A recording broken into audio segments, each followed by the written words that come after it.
I was sitting on a terrace in Porto, watching the Douro River catch the late afternoon light, when my phone buzzed with a message from my daughter. "Dad, the wedding's tomorrow. I just thought you should know." That was it.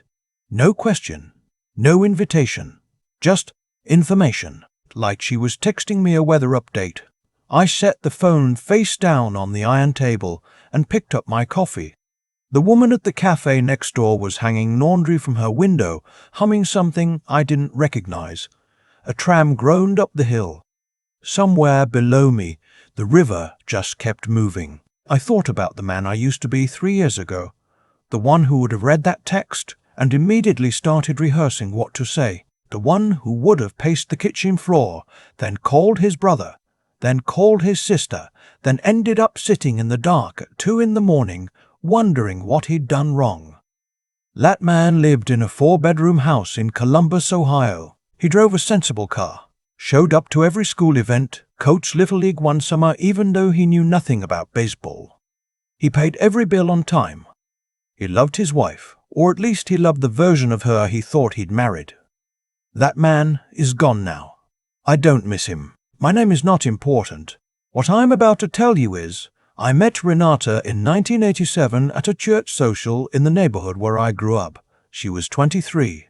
I was 26. She wore a blue dress and laughed at something her friend said, and I thought, that is the woman I am going to spend my life with. I was right about one thing. We did spend 31 years together. I was wrong about everything else.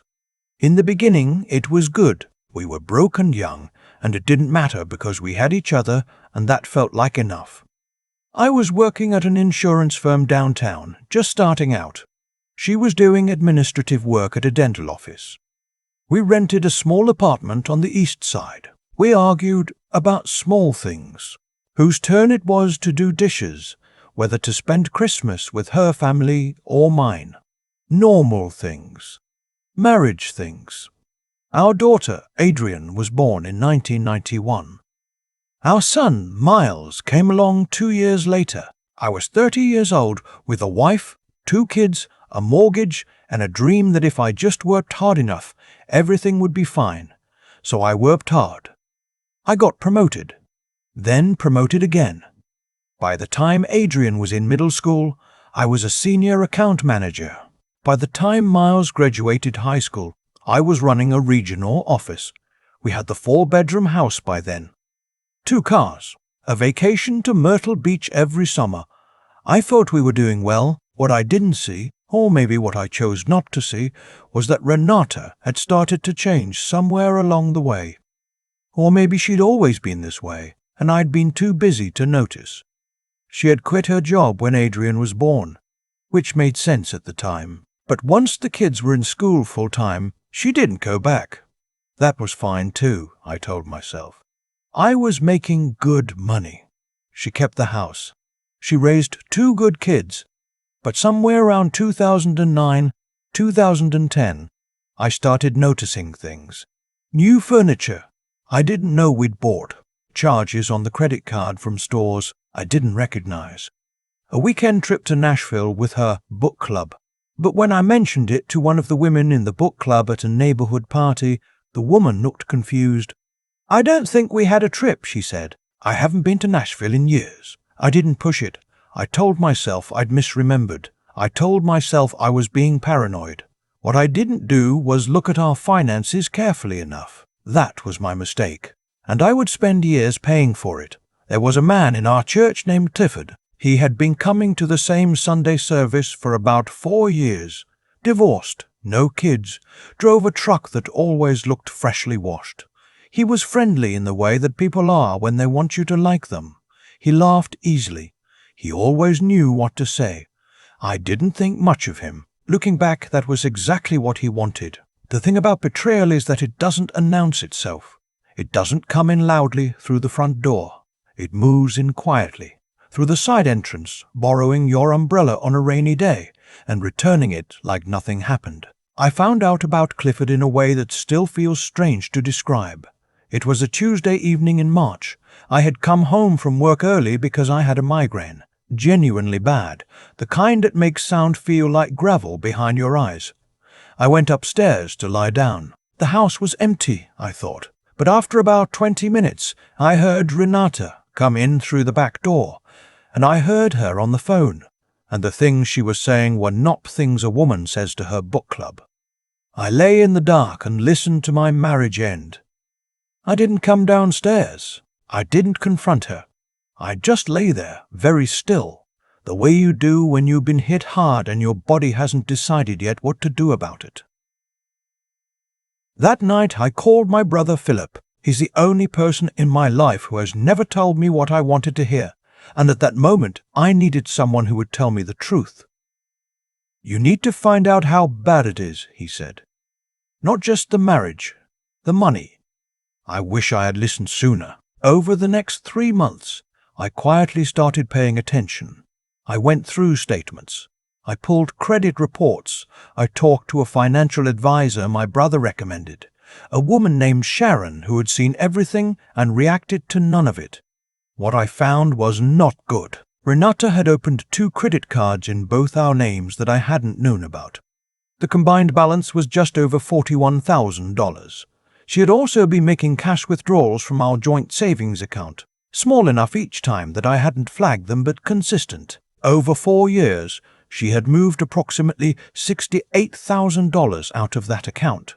When I asked Sharon what she thought, she looked at me over the rim of her glasses and said, "I think you've been living on a budget you didn't know about."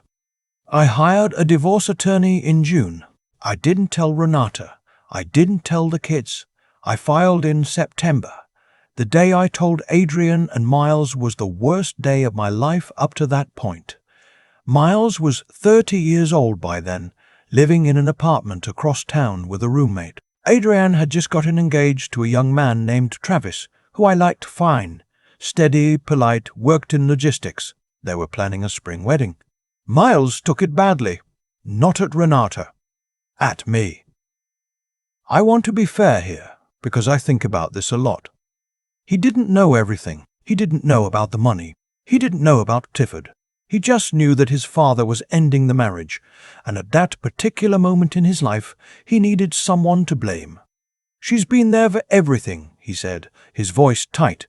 "Every single thing. You were always working. You were never there." I sat with that. I wanted to say, "I was working to pay for the house you grew up in.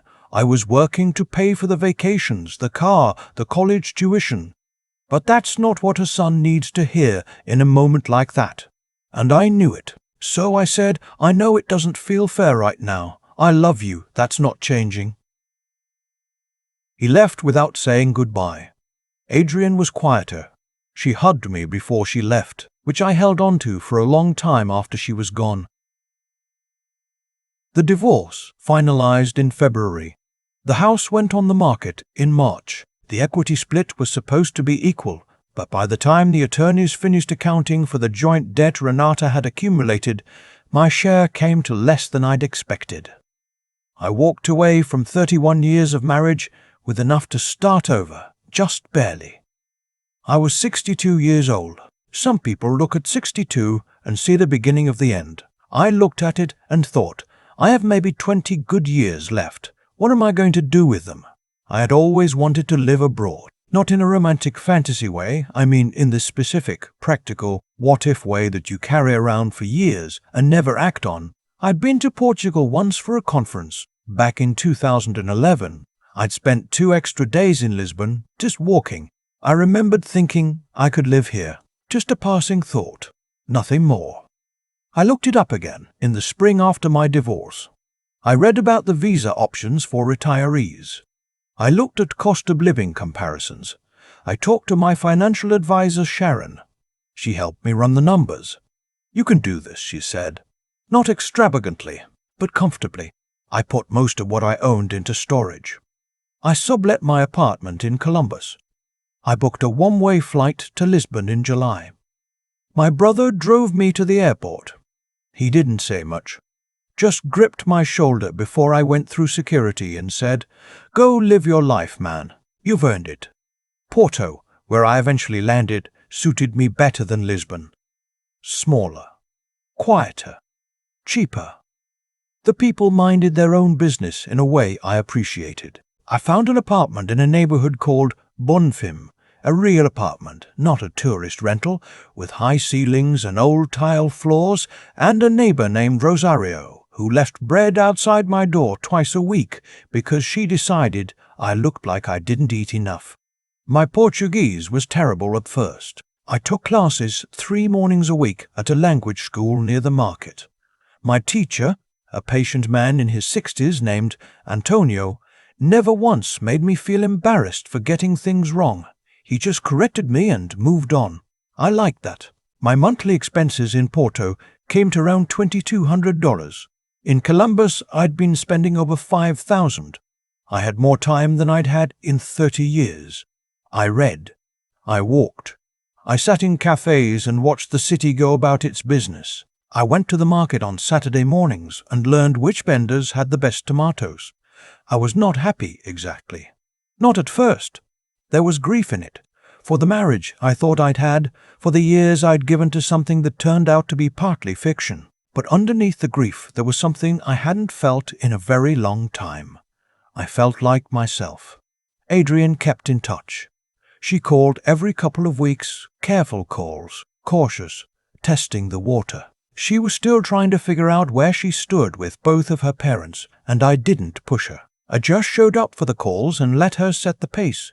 Miles didn't call. I sent him a text on his birthday. He responded with, "Thanks." That was it for most of that first year. I heard about Renata and Clifford through Adrian, in pieces, over several months. They had gotten together formally shortly after the divorce was finalized. Clifford had apparently been doing well for himself. He'd sold his trucking business the previous year and had money to spend. He was taking Renata to places she'd always wanted to go. Las Vegas, Cancun. He bought her a ring with a stone that Adrian described, carefully and without enthusiasm, as large. They got engaged in the fall. They set a date for the following April. Adrian told me about the wedding in the same tone you use when you're reading someone a medical test result. Precise, measured, a little too calm.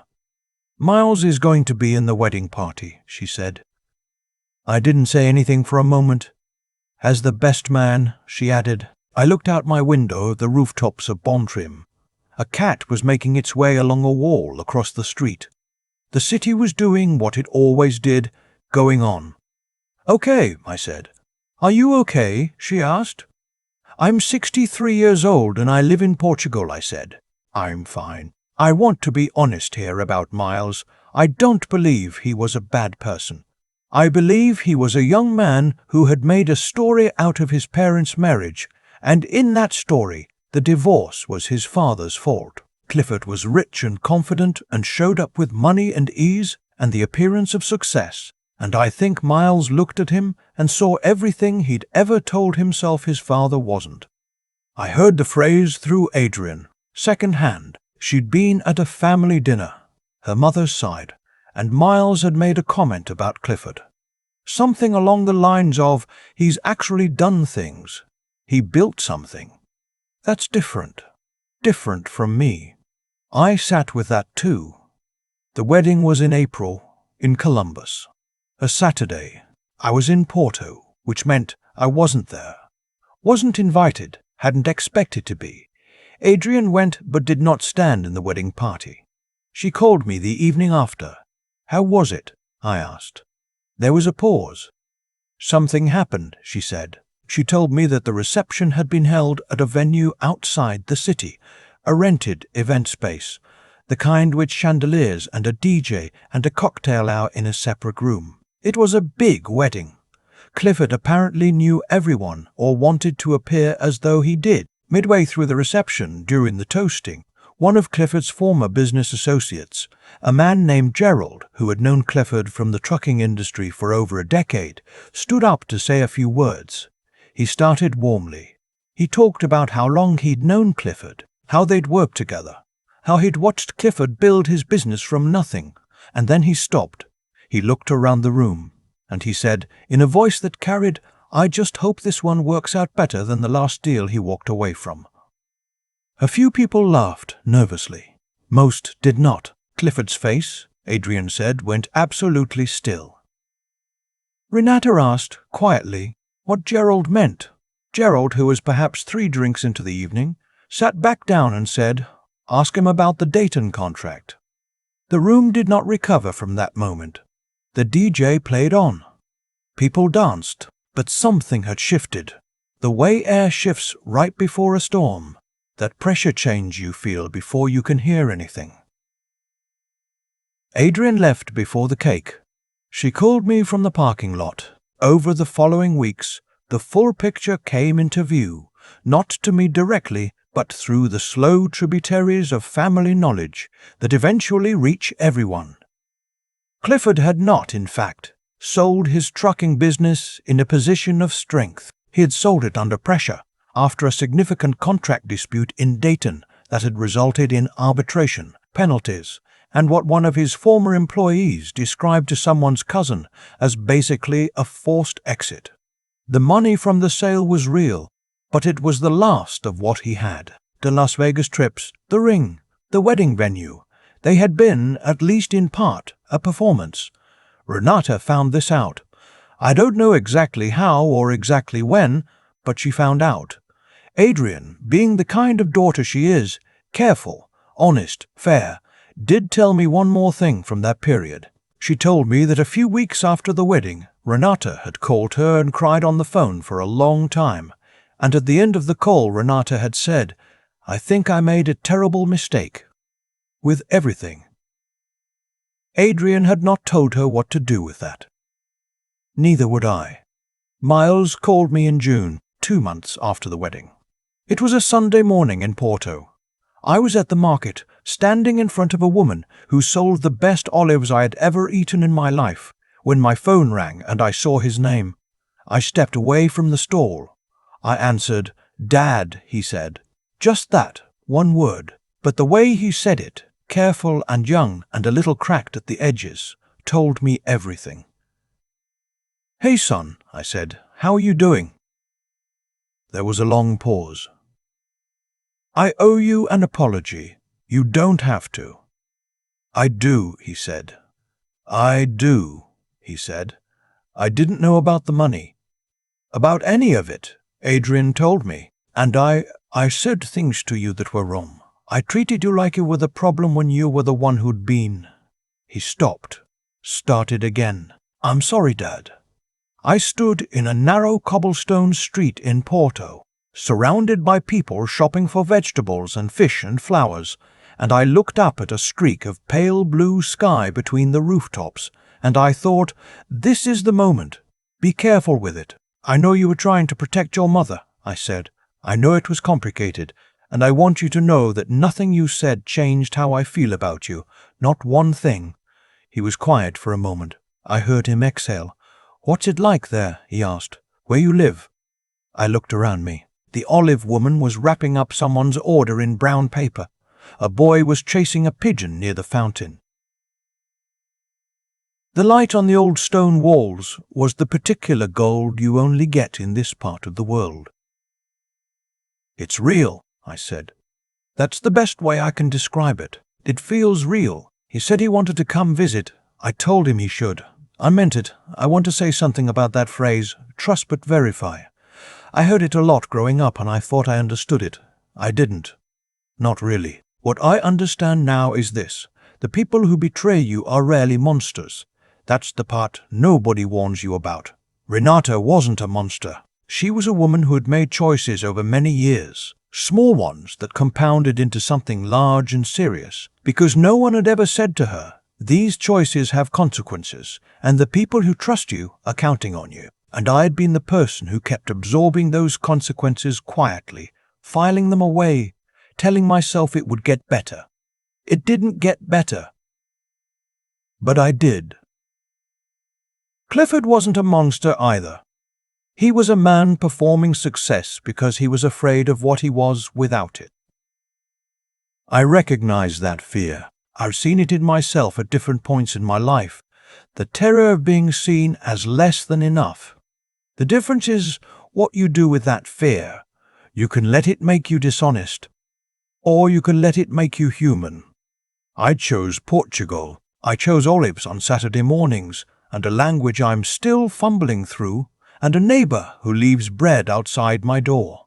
I chose a life that is small in all the right ways and large in the ones that matter. My expenses last month were $2,140, my stress level, and I say this as a man who once drove 3 hours to a client meeting with a migraine because he thought that was what was expected of him, is the lowest it has been since my 20s. I am 63 years old. I am starting over, and I'm more myself than I have been in 3 decades. Miles is coming to visit in the fall. Adrian is talking about bringing Travis for Christmas. I have already looked up the best places to take them for dinner. There is a restaurant near the waterfront that has been open since 1952. The owner is in his 80s and still comes in on Friday evenings.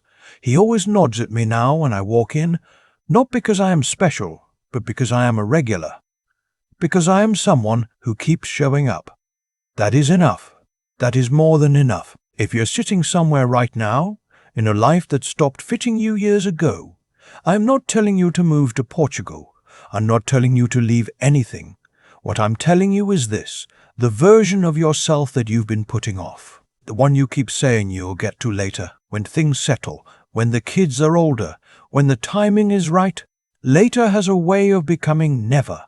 I waited until I was 62 to find out who I was without all the noise. I wish I had started earlier, but I'm grateful, more grateful than I can say, that I started at all. I've thought a lot about cause and effect since I moved here. Not in a mystical way, just in the plain, honest way you start to think when the noise finally stops and you can see your own life clearly for the first time in decades. Renata made choices, small ones, then larger ones, then ones she couldn't walk back from, and for years I made a choice too. I chose not to look too closely. I told myself it was trust. It wasn't. It was avoidance, dressed up as faith. There's a difference, and knowing that difference is something I had to learn the hard way, sitting in a financial advisor's office at 61 years old, watching 30 years of quiet damage get laid out on a spreadsheet. That's the part nobody talks about. The choices that cost you the most aren't usually the dramatic ones. They're the small surrenders. The moment you decide not to ask the question, not to check the statement, not to say the thing that needs to be said, because saying it means the conversation gets hard. I made those small surrenders for years. I thought I was keeping the peace. What I was actually doing was building a debt I didn't know I owed. And Miles, my son, who I love completely, he made his own version of that mistake. He looked at Tiffet's truck, and his easy laugh and his big ring, and he decided that was what success looked like. He compared it to me and found me wanting. I don't blame him for that. I was 61 years old and tired and probably didn't look like much from the outside. But what he couldn't see yet, what most people can't see until life teaches them, is that the performance of success and the reality of it are two entirely different things. Clifford had mastered the performance, the Dayton contract, the arbitration, the forced exit. That was the reality underneath. What Gerald said at that reception in one sentence, without even meaning to blow anything up, was just the truth arriving on its own schedule. The truth always does that. You can delay it, you can dress it up or bury it, or move it to a different account. But it keeps its own calendar. What I want to say, what I actually believe, having lived through this, is that integrity is not a reward system. You don't act with honesty and transparency because something good will happen to you in return. You do it because the alternative is a life built on a surface that cannot hold weight. Clifford's life looked solid from the outside. It wasn't. Renata's version of our marriage looked intact for years. It wasn't. And my version of keeping quiet and absorbing everything, that wasn't strength either. That was me failing myself. Adrian knew something was off long before she had the words for it. She stayed careful and fair through all of it, toward me, toward her mother, toward the situation. That kind of steadiness in a person doesn't come from nowhere. It comes from paying attention and choosing decency even when it costs you something. I'm proud of her in a way I don't have adequate words for. Miles is coming in the fall. I've already picked the restaurant. I'm not going to tell him he was wrong. He knows. What I'm going to do is show him what a life looks like when you stop performing it and start actually living it. Not because I want to prove anything, but because that's what fathers do. They show up, even after the hard part, and they keep the door open. The olives here are very good. The light in the evening is something I still haven't gotten used to. Antonio corrected my pronunciation again this week and moved on without making it a thing. I am 63 years old. I am starting over. And I have never felt more like myself in my entire life.